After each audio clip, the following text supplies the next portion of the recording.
제가 겨울일까요? 수련회 한번 가서 십계명을 강의한 적이 있어요. 2박 3일. 1박 2일 동안 저녁 때 7시 정도부터 집회 시작해서 10시, 한 3시간 정도까지 십계명을 한 적이 있는데 그때는 하나하나 다 했거든요. 그런데 오늘은 주일 예배다 보니까 그렇게 할 수가 없고 오늘은 이제 강의하다 보니까 오늘 20장이 나온 거예요. 그래서 십계명을 다시 한번 얘기할 건데 두 가지를 얘기할 거예요. 오늘은 우리 성도들에게 준 십계명의 내용이 무엇인지, 그리고 다음 주는 불신자에게도 십계명을 주는 은혜가 있어요. 그 은혜가 무엇인지 두 번에 걸쳐서 십계명에 대한 얘기를 하는 거예요. 여러분, 인류 역사상 가장 위대한 사건이 무엇인 줄 아세요? 예수님께서, 하나님께서 직접 이 땅에 성육신 하신 것이 가장 큰 은혜입니다. 왜냐하면 그분이 오심으로 말미암아 우리가 이제 죄를 용서받고 구원받을 수 있는 길이 열렸기 때문이에요. 두 번째로 가장 위대한 사건이 뭔 줄 아세요? 첫 번째 사건이 성육신이라면 두 번째는 뭐겠어요? 자, 구약시대에 하나님이 임재하신 날이 있어요. 내려오신 날이 있어요. 어딜까요? 출애굽 시절 때 하나님께서 모세에게 내려오셔서 두 돌판에 직접 쓰신 게 있어요. 그게 십계명이에요. 다른 건 말씀으로만 했어요. 근데 십계명은 유일하게 하나님이 직접 썼어요. 중요하기 때문에. 그러니까 하나님이 임재하셨다는 말이에요. 임재하셔갖고 이스라엘 백성들과 더불어 모세에게 직접 말씀하셨어요. 저는 이게 두 번째 위대한 사건이라고 생각합니다. 오늘 그 두 번째 위대한 사건을 우리가 볼 텐데, 자, 예수님이 오시기 전까지는 어떻게 구원받을 수 있었을까요? 하나님이 십계명을 주시면서 이렇게 말씀하신 거예요. 지켜라. 자, 제가 지난주도 설명했던 것처럼 율법은 세 가지예요. 출애굽기에 나오는 율법, 레위기, 신명기 나오는 율법은 딱 세 가지예요. 뭡니까? 첫 번째 십계명, 도덕법이에요. 두 번째가 뭐냐면 십계명을 못 지켜 사람들이 또 회개해야 될 거 아니에요. 용서받아야 돼. 어떻게 해요? 예배함으로. 그 제사법을 주신 거예요. 레위기에 보면. 그 다음에 예배로 회복된 사람들은 어떻게 해야 돼요? 주님의 전에 나와서 예배하는 거예요. 이제. 그걸 뭐라 그래요? 성막법. 그러니까 세 가지를 주신 거예요. 율법 그러면 세 가지예요. 도덕법인 십계명, 그리고 제사법, 성막법, 세 가지란 말이에요. 예전에는 예수님 오시기 전에 어떻게 구원받았냐? 십계명을 지키면 구원받았어요. 그러니까 율법을 지키면 구원받는 거예요. 십계명 보셨죠? 찬송가 뒤에 보면 다 있잖아요. 그걸 완벽하게 지킨 사람은 구원받는 거예요. 그런데 완벽하게 지킬 수 있는 사람이 아무도 없어요. 이 세상에는 아무도 없어. 그래서 하나님이 방법을 주신 거예요. 예수님이 대신 나를 위해 돌아가시고 죄인된 나를 위해 돌아가시고 그분을 믿으면 구원받게 길을 열어주신 것이다. 그래서 지금부터는 십계명 때문에 구원받는 건 아니에요. 예수 그리스도를 믿어야 구원받는다. 자, 성경을 보겠습니다. 로마서 3장 10절 말씀이에요. 한번 읽어보겠습니다. 시작. 기록된 바 하나도 없으며, 이거는 뭐라고 할까요? 그러니까 대선언이에요. 그러니까 모든 사람은 죄인이야. 의인이 없어요. 왜? 십계명을 지킬 만한 게 아무도 없어요. 십계명은 10개뿐이 안 되지만, 여러분 나중에 제가 설명드리겠지만 그 10개만 지키면 되는 게 아니에요. 그 속에 있는 내면적인 것도 다 들어있단 말이에요. 그러니까 이걸 지킬 수 있는 사람이 아무도 없어요. 바울이 선언해요. 의인은 없나니 하나도 없다. 그래서 이제는 은혜의 시대라. 예수님의 은혜로 이 모든 죄를 덮어주셨다. 이제 그분을 믿으면 구원받는다. 이게 진리가 된 거예요. 저와 여러분들은 의인은 아니지만 예수를 믿음으로 구원받게 되었습니다. 믿으시기 바라요. 이 문제만큼은 흔들리면 안 돼. 왜? 내가 죄를 지어도 내가 그것 때문에 구원 못 받는 건 아니에요. 내가 회개하며 주님께 나가면 돼요. 나는 예수 그리스도를 믿으면 구원받으니까. 그래서 예수님이 이 땅에 오셔서 하신 일이 있단 말이에요. 뭘 했느냐? 죄를 짓지 않고서 사시다가 죄인된 나를 위하여 돌아가신 거예요. 잘 아시잖아요. 자, 그러면 우리에게 축복이 두 가지가 와요. 죄인된 나를 위해 돌아가신 예수님이 내게 주신 축복이 두 가지가 있단 말이에요. 첫 번째가 뭐냐면, 이제 내가 십계명을 못 지키기 때문에 죄인이야. 그 나는 죽을 수밖에 없는 거잖아요. 그런데 주님의 은혜로 말미암아 그 죄도 용서받게 된 거예요. 첫 번째 은혜야. 두 번째는 뭐냐? 이제 그분이 내 죄값을 다 씻었기 때문에 내가 구원받을 길이 열린 거예요. 이 두 개의 축복이 그대로 오게 됩니다. 자, 두 번째, 예수님은 어떻게 사셨냐면 이 땅에 33년을 사셨단 말이에요. 33살까지. 그 십자가에 돌아가셨어요. 자, 그분이 죄가 하나도 없이 십계명을 완벽하게 지킬 완벽한 의인으로 살아 돌아가셨단 말이에요. 제가 두 가지 얘기하는데 공통점이 있어요. 그분은 죄가 없다. 제가 왜 얘기하느냐? 자, 그분이 나를 구원하려면 죄인이 죄인을 구원할 수가 없어요. 그러니까 그분은 죄가 없어야 돼. 완벽한 의인은 그분뿐이 없어요. 예수님. 그러니까 그분이 나를 위해 돌아가심으로 내가 구원받는 거예요. 그래서 이제 하나님이 우리를 어떻게 말하냐면 너가 이제 의인이다 라고 말하는 거예요. 이걸 뭐라고 하는지 아세요? 의전가라고 해요. 그러니까 예수님의 의가 나한테 전가된 거예요. 자, 쉽게 말하면 이런 거예요. 저와 여러분들은 내가 나의 삶을 보면 의인이 아니요. 여러분들 의인이 아니에요. 저도 의인이 아니에요. 근데 하나님이 나를 의인이라 그래. 왜 그러냐? 죄 없는 예수님이 돌아가셨기 때문에 그 의가 내게 전가된 거란 말이에요. 쉽게 설명해 이런 거예요. 제 지인들도 미국에 사시는 분들 꽤 있어요. 그러니까 시민권자도 있고 영주권자도 있고 그래요. 시민권자, 그분은 미국인이야 이제. 자, 그분은 저와 함께 대학까지 나왔어요. 대학까지 나와서 완벽한 한국 사람이에요. 말투도 그렇고 생긴데도 한국 사람이야. 그런데 시민권자이기 때문에 어떻게 돼요? 그분을 미국인이라고 불러. 왜? 법적인 미국인이야 그분은. 오리지널 대한민국 사람이지만 우리나라 귀한 외국인들 있죠? 딱 봐도 백인이야, 흑인이야. 근데 그분들은 한국 사람이야. 왜? 큐어했기 때문에.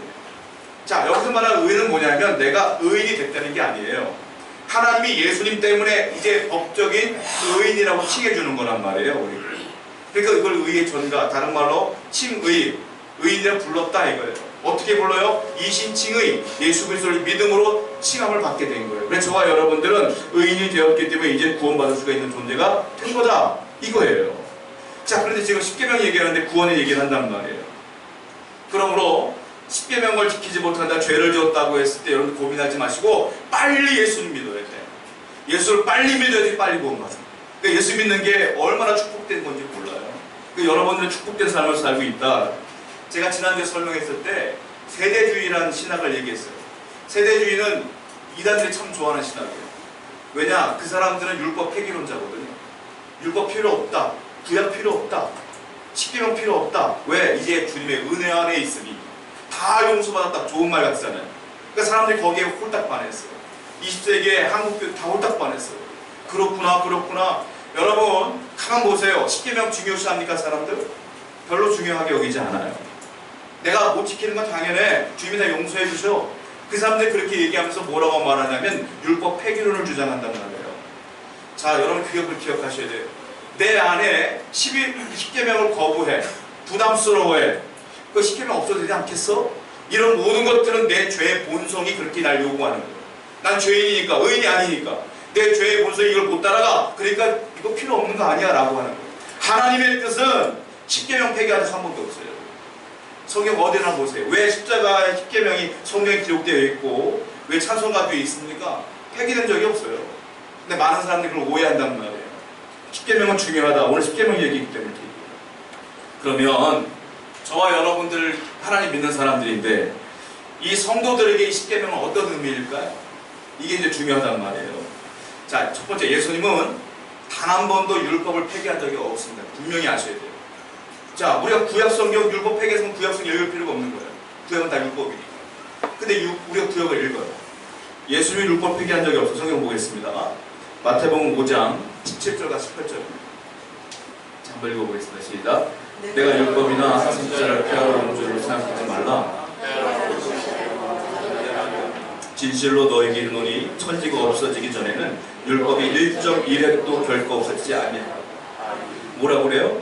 내가 율법을 폐기하러 왔는 줄 아냐? 아니다. 난 율법을 폐기한 적이 없다. 그 율법을 뭘 얘기하는 거냐면 아까 말씀드렸던 세 가지.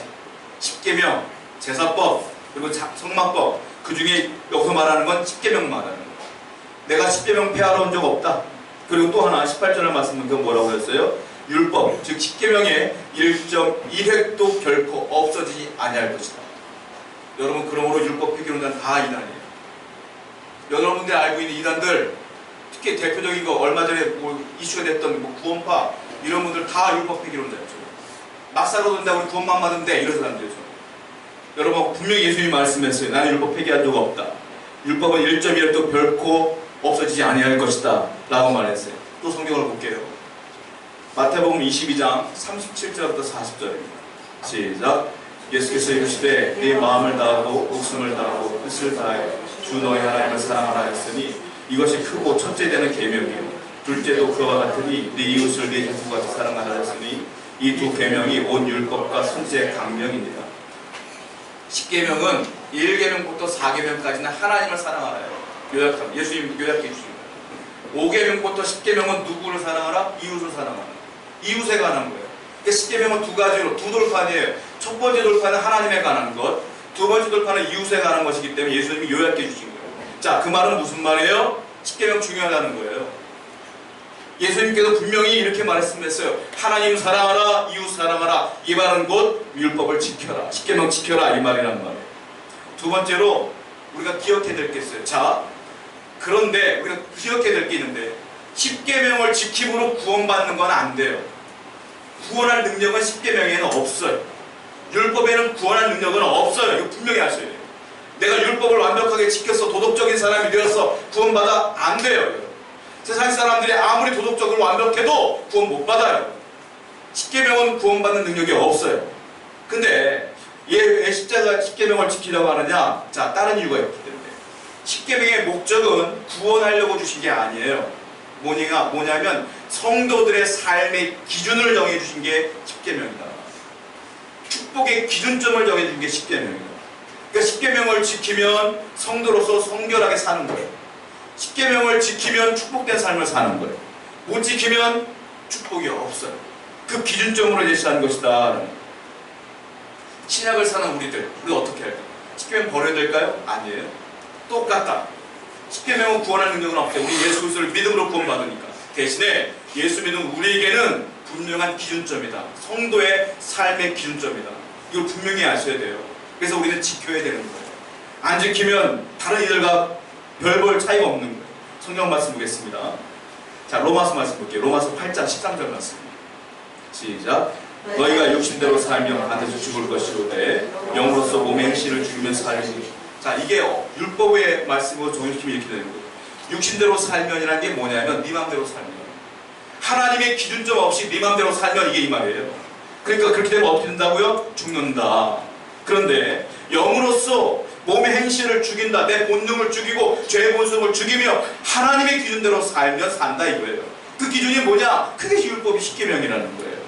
그러니까 여러분들이 영원히 살고 이 땅에서 행복하고 하나님 은혜 가운데 살면 이 말씀대로 사는 게 맞다 이겁니다. 10계명을 지키면서 사는 게 맞다 이거예요. 어제까지는 내가 잘 살았어요 말씀대로. 근데 오늘날 갑자기 답답해 이게. 내 맘대로 살아서 그 사람 망하는 거예요. 어제까지는 막 마음대로 살아서 근데 오늘 깨달았어. 이제 말씀대로 사는 거야. 10계명대로 사는 거예요. 그러면 복이 되는 거예요. 어제가 중요하지 않아요. 오늘이 중요한 거예요. 오늘 말씀 듣는 여러분들은 반드시 오늘부터 이렇게 하나님의 말씀대로 살기 위해 결단하시기 바랍니다. 이게 축복된 삶이다. 자, 성경을 또 보겠습니다. 그러면 예수 그리스도를 믿고 성도가 되는 사람은 자연스럽게 일어나는 현상이 있어요. 뭡니까? 하나님의 말씀이 내 마음에 심겨져요. 그냥 성경을 보겠습니다. 예레미야 31장 33절 시작. 그러나 곧 내가 나의 법을 그들의 속에 두며 그들의 마음에 기록하여 나는 그들의 하나님이 되고 될 것이다. 여호와의 말씀이다. 뭐라고 말합니까? 그들이 예수 그리스도를 믿었는 그 하나님의 백성들에게 내가 나의 법을, 율법 말하는 거예요. 10계명. 나의 법을 그들의 속에 두겠다. 그들의 속에 내 마음에 두겠다. 그들의 마음에 기록하겠다 이 말이에요. 즉 하나님 믿는 사람들은 당연히 이 말씀이 내 안에 들어옴으로 지키며 살 수밖에 없는 겁니다. 지키며 살려고 애를 쓰는 거예요. 안 지킨다? 내 죄의 본성을 따라가는 거예요. 하나님의 백성이 아니라는 소리예요. 자, 우리는 지킬 수가 없어요. 하나님의 성령이 능력을 주시는 거예요. 성경을 봅니다. 로마서 7장 22절 시작. 내 속사람으로는 하나님의 법을 즐거워하자. 아멘. 내 속사람은 바울이 말하는 거예요. 내 속사람은, 내 겉사람은 죄를 쫓지만 내 속사람은 하나님의 법을 사랑하더라. 이 믿음이에요. 하나님을 믿는 사람들은 하나님의 법을 사랑해야 돼요. 이 법을 10계명을 두려워하거나 업신여기는 것이 아니라 사랑해야 돼요. 그리고 그 말씀을 따라가려고 애를 써야 된단 말이에요. 존 모레이라고 하는 분이 구속론이라는 책을 썼는데 그 책에 뭐라고 써있는지 아세요? 이렇게 썼어요. 율법 폐기론은 인간의 죄성에 자리 잡고 있는 사상이다. 율법이 없어도 된다. 10계명 없어도 된다. 이렇게 말하는 건 그 죄성에 사로잡히는 사람이라는 거예요. 왜? 죄성이 아닌 하나님의 사람이라면 이 말씀을 지키려고 애를 쓸 수밖에 없다는 거예요. 이게 진짜 하나님 믿는 사람이다. 성경에 보면 우리가 잘 아는 말씀이 있어요. 이거를 해석을 여러 갈래로 할 수가 있는데 제가 다시 한번 해석을 해드릴게요. 시편 1편 1절부터 3절입니다. 읽어보겠습니다. 시작. 복 있는 사람은 악인들의 꾀를 따르지 아니하며 죄인들의 길에 서지 아니하며 오만한 자들의 자리에 앉지 아니하고 오직 여호와의 율법을 즐거워하여 그 율법을 주야로 묵상하는도다. 그는 시냇가에 심은 나무가 철을 따라 열매를 맺으며 그 잎사귀가 마르지 아니하는 것 같으니 그가 하는 모든 일이 다 형통하다. 유명한 말씀이잖아요. 그 중에 이 말씀이 있어요. 오직 여호와의 율법을 즐거워한다. 복이 있는 사람. 이 율법이란 말은 광의적인 의미로는 하나님 말씀을 말하는 거예요. 성경 말씀. 이걸 더 구체적으로 말하자면 제가 말씀드린 세 가지 법을 말하는 거예요. 그 더 구체적으로 말하면 십계명을 말하는 거예요. 그러니까 오직 복 있는 사람은 뭐라는 사람이에요? 하나님의 십계명을 묵상하는 자다. 복 있는 사람은 뭐라고요? 그 율법을 하나님의 십계명을 주야로 묵상하며 지키는 자다. 이걸 무시하는 사람은 복이 없다는 말을 다른 말로 말하면, 그러니까 복은 어디에요? 기준은 뭐예요? 이 계명이. 여러분이 진짜 하나님의 축복을 받으려면 말씀대로 살아야 돼요. 이 계명을 지키셔야 돼요. 하나님 외에 다른 신을 두면 안 되는 거예요. 이웃을 사랑하며 하나님을 사랑해야 된다는 거예요. 그렇지 않으면 복이 없다. 분명한 사실이다. 자, 신약 성경 사람들이 그래요. 아니 신약 시대는 은혜의 시대인데 무슨 말이야? 신약 성경도요 십계명을 그대로 따와서 얘기합니다. 성경을 보겠습니다. 그 성경을 모르는 사람들이에요. 성경을 볼게요. 야고보서 2장 11절 시작. 간음하지 말라 하시니가 간음하지 아니하여도 살인하면 율법을 범한 자가 된다. 그대로 따와서 얘기하잖아요. 즉 신약시대도 십계명을 강조하는 거예요. 또 성경을 볼게요. 에베소서 6장 1절부터 3절 시작. 자녀들아 주 안에서 너희 부모에게 순종하라. 이것이 어른이다. 네 아버지와 어머니를 공경하라. 이건 약속 있는 첫 계명이니 이어서 네가 잘되고 땅에 장수하리라. 그대로 5계명 얘기했잖아요. 부모를 공경하라. 근데 결론이 뭐예요? 3절 말씀 보니까 이로써 네가 잘되고 땅에서 장수하리라. 축복을 받느냐 안 받느냐는 이 말씀을 지키느냐 안 지키느냐예요. 여러분이 진짜 축복받으려면 계명을 잘 지키는 거예요. 이게 기준점이라는 거예요. 이렇게. 자, 예수님도요 10계명 5계명 그대로 말씀하시고 6계명 7계명도 그대로 말씀하시고 예수님도 성경을 봅니다. 요한일서 2장 7절입니다. 시작. 사랑하는 자들아 내가 새 계명을 너에게 쓰는 것이 아니라 너희가 처음부터 가진 옛 계명이니 이 옛 계명은 너희가 들은 바 말씀하시고 예수님의 말씀이 새 계명이 아니라는 거예요. 자, 그럼 옛 계명은 뭘까요? 옛 계명은 10계명 말하는 거예요. 그 무슨 말씀이에요? 내가 새 계명을 너에게 주는 것이 아니다. 새 계명을 쓰는 것이 아니라 너희가 처음부터 가졌던 그 옛 계명 10계명 그것을 너희가 들은 바 그대로 내가 말하는 것뿐이야 라고 말하는 거예요. 즉 예수님도 인정하고 지켜야 된다고 말씀하시는 거예요. 이게 하나님이 주신 것이에요. 직접. 그러니까 여러분들 지금 오늘날 여러분들은 이 계명을 지켜야 된다는 거예요. 그런데 우리가 성경을 보면 가끔 10계명을 부정적으로 표현하는 성경 구절들이 종종 보인단 말이에요. 그거 어떻게 해석해야 될까요? 해석을 잘 하셔야 돼요. 단 한 번도 성경에 10계명을 부정적으로 말하는 구절은 없어요. 그러니까 우리가 오해를 하는 거예요. 제가 설명해 드릴게요. 대표적인 구절이 이건데요. 로마서 6장 14절 말씀 읽어보겠습니다. 시작. 죄가 너희를 주장하지 못하리니 이는 너희가 법 아래 있지 아니하고 은혜 아래 있습니다. 바울이 말합니다. 근데 이게요 너희가 이제 법 아래 있지 않다는 것은 율법이란 말이에요. 너희가 율법 아래 있지 않아. 이제는 은혜 아래 있어. 이것 때문에 사람들이 오해를 해요. 아 그러면 율법은 없어도 되는 거 아니냐? 십계명 필요 없는 거 아니냐? 이게 은혜만 되는 거 아니냐? 내가 죄를 졌어도 회개하면 다 은혜 받으니까 필요 없는 거 아닌가? 라는 사람들이 오해를 해요. 그런데 이걸 잘 해석해야 된단 말이에요. 이게 그게 아니에요. 무슨 말이냐면 너희가 이제 법 아래 있지 않다, 율법 아래 있지 않다는 건 율법의 기능이 있는데 율법의 기능은 정죄의 기능이에요. 뭐냐면 이거 지켰어 안 지켰어? 못 지켰는데 죄인이네. 정죄 기능이 율법에 있는 거예요. 10계명이. 그런데 이게 무슨 말이냐면 너가 이제부터 율법의 정죄 기능 아래에 있지 않다 이 말이에요. 다른 말로 말하면 너가 율법을 못 지켰기 때문에 구원 못 받아 이게 없다 이거예요 이 말이에요. 그러니까 율법을 안 지킴으로 내가 구원 못 받아 이게 없어졌다. 이제는 은혜 아래에 있다는 게 뭐냐면 그걸 너희가 못 지키니까 예수님이 우리에게 오셔서 십자가에 돌아가셨으니 그걸 은혜라고 표현하는 거예요. 이제 은혜 아래에 있다. 이제 율법의 정죄 기능에서 벗어나서 이제 주님을 믿음으로 구원받는다. 그러니까 율법이 필요 없다는 말이 아니다. 왜? 율법의 기능이 여러 개가 있는데 그 중에 하나가 이거거든요. 이제 이건 끝난 거예요. 예수님이 오심으로 말이에요. 두 번째 기능이 있어요. 바울이 예전에 뭐라고 말하냐면 율법은 몽학선생이라 그랬어요. 몽학선생. 무슨 말이냐? 예수님께로 인도하는 몽학선생이다 율법은. 그리고 이제 실체를 만나는 거예요. 그 실체가 누구냐? 예수님이요. 이제 그러니까 그 몽학선생으로서의 기능은 끝난 거예요. 다른 말로 말하면 율법은 예수님께 나아가는, 말씀을 예수님께 나아가는 아주 좋은 도구라 이거예요. 지키며 살다 보면 예수님 만난다 이 말이에요. 세 번째 기능이 있어요. 뭐냐면 성도들의 삶의 원리를 제공하는 게 율법이다. 이거 지금까지 세 가지 얘기한 건 제가 말하는 게 아니에요. 칼빈이 말한 거예요. 칼빈이 율법의 3용도 해서 얘기를 하는 거예요. 정죄 기능, 그리고 몽학선생, 그리고 성도의 삶의 원리 세 가지를 얘기하는 거예요. 이 세 가지 원리. 자, 그렇다면 이제는 내가 이 십계명을 지킴으로 구원을 못 받아. 이제 그 문제는 끝났어. 그럼 두 번째, 세 번째 기능도 없는 겁니까? 있는 거예요. 그 두 번째, 세 번째 기능이 뭐라 그랬어요? 몽학선생, 그리고 성도들이 살아가야 될 삶의 기준점. 이것만큼 변함이 없는 거다 이거예요.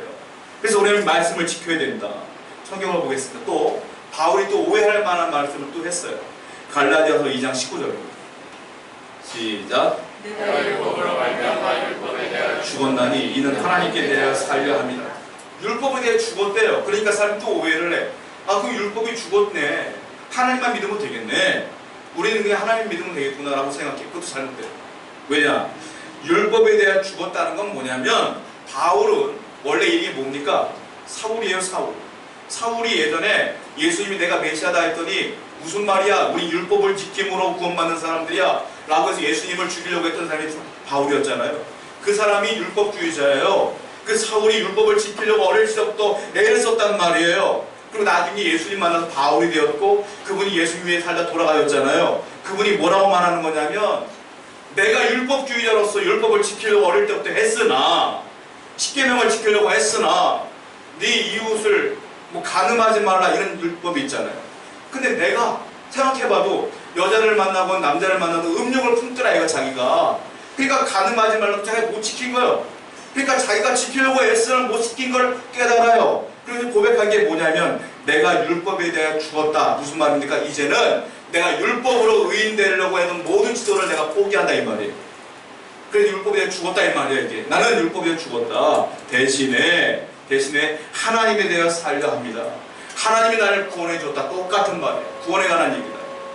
그러니까 여러분들 오해하시면 절대로 안 됩니다. 그러니까 율법은 구원에 관한 것만 없어지는 거예요. 지금 나머지는 다 살아있다. 로마서 8장 2절 말씀 또 봅시다. 바울이 또 이렇게 얘기해요. 로마서 8장 2절 시작. 이는 그리스도 예수 안에 있는 생명의 성령의 법이 죄와 사망의 법에서 너를 해방하였으니 똑같은 말이에요. 생명의 성령의 법이 이제는 죄와 사망의 법, 율법을 말해 십계명. 거기서 우리를 건져내어줬다. 이제 구원은 어떻게 해요? 예수 믿으면 된다. 이걸 강조하기 위해서 얘기한 것이 율법이 필요 없다라고 얘기한 게 절대로 아니다. 그러면 자 이제 알았어요. 십계명이 중요한 거구나. 우리가 지켜야 되는 거구나. 우리 삶에서 어떻게 적용해야 될까요?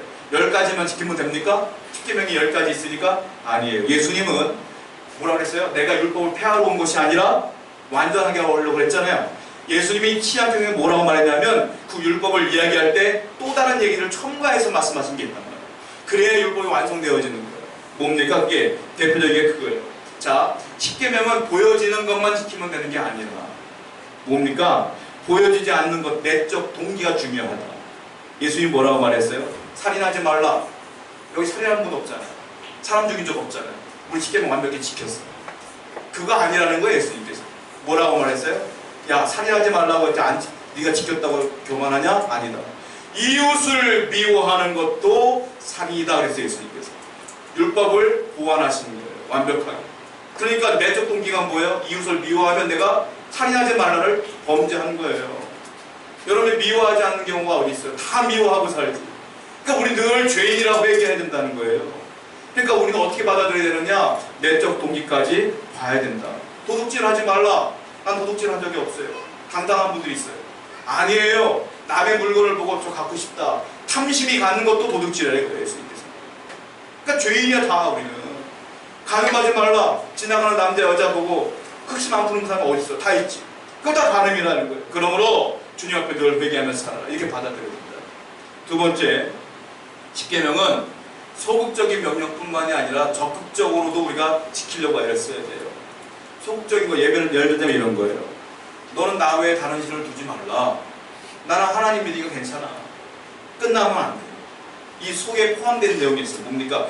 나의 이름을 더럽히지 말고 나 외에 다른 신을 두지 말라. 이 말은 무슨 말이냐면 너는 나만 믿어라 이거야. 나만. 다른 것 전혀 신경 쓰는 나만 믿어라. 적극적으로. 그리고 내 이름을 망령되이 일컫지 말라. 나 하나님을 욕보이게 한 적 없는데 그게 아니라 하나님의 영광을 위해서 열심히 살아라 이 말이에요. 그러니까 여러분들이 적극적인 것도 다 포함한다. 또 하나 세 번째, 십계명을 어떻게 받아들이냐면 부분적으로 명령하는 것이지만 전체적인 것이라고 생각하셔요. 이 제휴법이라고 그래요. 그러니까 전체를 얘기하지 않고 부분을 얘기해. 그러나 그 부분을 얘기하는 게 아니라 전체를 얘기하는 거예요. 이게 제휴법인데 십계명은 전부 다 제휴법이에요. 그러니까 여러분들 부분만 얘기하면 안 된다는 거예요. 예를 들면 이런 거예요. 5계명이 뭡니까? 네 부모를 공경하라. 그러면 사람들이 받아들여. 내 부모를 공경하면 되겠구나. 내 부모만 공경하면 됩니까? 아니야, 이건 일부분이야. 더 전체적인 건 뭐냐면 네 부모만 아니라 남의 부모도 공경하라 이거. 그리고 네 부모뿐만이 아니라 선생님도 공경하라 이거. 다 포함되어 있는 거예요. 그러니까 여러분들은 십계명을 난 지켰는데요, 할 수 있는 사람이 아무도 없어요. 다 죄인이에요. 이걸로 구원받을 수 있는 일이 없는 거예요. 그래서 예수님 외에는 없다. 자, 네 번째 기능이 있는데요. 자, 십계명은 하나님이 두 돌판해 줬어요. 첫 번째 돌판은 1계명부터 4계명까지. 두 번째는 5계명부터 10계명까지 주신 거예요. 그러면 하나님을 사랑하라, 이웃을 사랑하라 두 가지인데 어떤 게 더 중요할까요? 물론 첫 번째 돌판이 더 중요한 거예요. 그런데 성경은 뭐라고 말하냐면 그러나 하나도 빠짐없이 다 중요하다. 그렇게 말하고 있다. 성경을 보겠습니다. 마태복음 5장 19절. 한번 읽어보겠습니다. 시작. 그러므로 또 그같이 사람을 가르치는 자는 천국에서 지극히 작다 일컬음을 받을 것이요 모든 일을 행하며 가르치는 자는 일컬음을 받으리라. 제가 천국에서 큰 사람이라고 인정받기 위해서 가르치는 거예요. 뭐라고 써있습니까? 이 계명 중에 지극히 작은 것 하나라도, 이 계명 중에 작은 것 하나라도 버리는 사람들은, 그 가르치는 사람들은 천국에서 작은 자다. 천국은 갈 수 있다 이거예요. 왜? 십계명으로 가는 건 아니니까. 그럼 거기서 작다 일컬음을 받을 것이요. 또 뭐라고 써있습니까? 그러나 이 모든 거 다 중요하다고 강조하는 사람들은 천국에서 크다 인정받을 것이다. 그러니까 여러분들 하나도 빠짐없이 다 중요하다고 생각해서 열심히 계명을 지키며 살아라 라는 하나님의 말씀입니다. 한국교회가 초기에 많은 실수를 저질렀어요. 그 중에 하나가 신비주의를 빠진 거예요. 방언을 하면 은혜로운 교회, 예언을 하면 은혜로운 교회, 병고침이 일어나면 은혜로운 교회, 나머지는 은혜롭지 않은 교회. 하나님의 교회는 다 은혜로운 교회예요, 여러분. 하나님이 세운 교회. 필요 없으면 하나님이 없어요, 그냥. 존재한다는 거 하나님의 은혜가 있는 거예요, 거기. 그러니까 사람들이 그걸로 평가했단 말이에요. 저도 어저께 금요일날 기도하는데, 오래간만에 하나님 기도하는데 영서를 쓰게 하시더라고요. 영서가 저 어릴 때부터 했는데 방언을 하잖아요. 방언을 하면 저는 글로 써요. 통변의 은사였기 때문에 글로 쓰다가 그 밑에 한글로 제가 번역을 해요. 많이 영어 번역하는 거죠. 근데 어저께는 통변을 안 주시고 그냥 방언으로 해갖고 쭉 써갖고 하나님의 약속을 딱 받아들였거든요. 자, 이런 것만 강조해요. 그런데요, 하나님은 그 하나님의 역사 가운데 극히 일부분이에요. 여러분, 방언한다는 걸 자랑하지 마세요, 그렇게. 왜냐하면 이단도 방언해요, 이단도. 사이언스라고 하는 크리스찬 사이언스라고 이단이거든요. 그 사람도 기도할 때마다 다 방언해요, 그 사람들. 제가 알고 있는, 제가 청년사역 할 때 거기 이단에 빠졌던 친구였는데 그가 다니던 교회, 지금 노년동에 있는 그 교회도 병고침이 일어나죠, 방언이죠, 뭐 예언이 일어나도 난리도 아니에요. 환상도 일어나고. 그게 하나님의 기준이 아니라는 거예요. 그럼 하나님의 기준법은 뭐냐? 그것이 아니라 이 계명을 네가 잘 지키면 은혜로운 교회가 되는 거예요. 십계명을 지키려고 애를 쓰는 사람이 진짜 성도가 되는 거예요. 우리는 하나님의 말씀대로 사는 사람이 돼야지 그런 것들만 추구하는 사람이 아니에요. 주시면 감사해요. 안 주셔도 괜찮아. 대신에 이대로 살려고 애를 쓰는 건 우리의 책임입니다. 사랑하는 성도 여러분, 축복받기를 원하십니까? 축복의 기준은 십계명이 있어요. 이 계명을 지켜야 돼요. 잘 보세요. 십계명 어깁니다.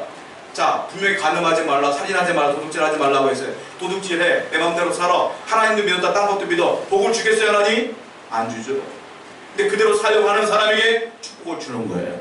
여러분들 귀한 말씀을 가지고 이 말씀대로 살려고 애쓰는 저와 여러분들에게 축원됩니다. 우리 찬송하도록 하겠습니다.